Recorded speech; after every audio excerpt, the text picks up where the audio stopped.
മറ്റേ സംഭവം.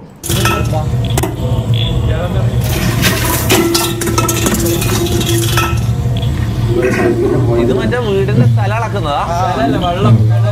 കിണറുള്ളടത്ത് ഇങ്ങനെയാണ്. ഭൂമിന്റെ അടിയിൽ വെള്ളം കൊടുത്ത് മനസ്സിലായില്ല. ആ ഇത് മറ്റേ ഉസ്താദ്മാർ ചെയ്യുന്ന പരിപാടിയല്ലേ?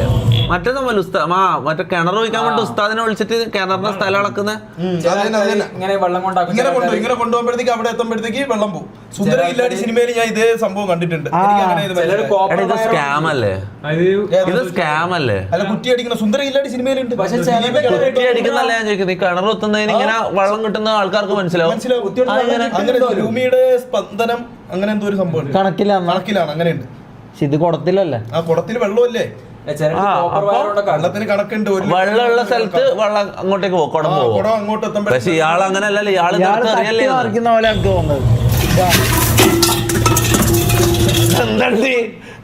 ഇതെല്ലാം സ്കാമാടാ. ഇതെന്ത് സ്കാമാ? ഇതിനെല്ലാം വിശ്വസിച്ചിട്ട് ഇപ്പൊ ഇതെല്ലാം ചെയ്യുന്ന ആൾക്കാരുണ്ട്. ഞാൻ കാര്യം ഇത് എന്തൊരു സ്കാമാ, ഇത് ഉഡായിപ്പ്.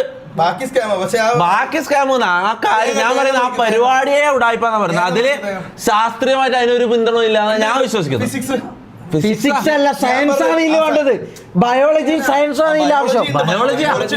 ബയോളജി എന്താ ചുറ്റും ഒരു കൂട്ടം മണ്ടന്മാരടാ. ഇതെല്ലാം തട്ടിപ്പാണ്. ഇങ്ങനത്തെ സംഭവമല്ല. ഞാൻ പറഞ്ഞുതരാം. ഈ തേങ്ങയുടെ അകത്ത് വെള്ളമുണ്ട്. ഫിസിക്സ് അറിയണം. ഈ തേങ്ങയുടെ അകത്ത് വെള്ളമുണ്ട്. തേങ്ങ ഇല്ലല്ലോ അതിന്. തെങ്ങിൽ നിന്ന് വരുന്ന സംഭവമാണ്. കുടത്തിന്റെ അകത്തും വെള്ളമുണ്ട്. ഈ വെള്ളം താഴെ വെള്ളമുള്ള അടുത്ത് എത്തുമ്പോഴത്തേക്ക് ഇതാവും. അങ്ങനെ ഒരു സംഭവം ഇവനെല്ലാം ഉള്ളതുകൊണ്ടാണ്. മനസ്സിലായി? ഇവനെ പോലുള്ള മണ്ടന്മാരുള്ളതുകൊണ്ട് ഈ അന്ധവിശ്വാസികള് ഇങ്ങനെ മുന്നോട്ട് പോകും.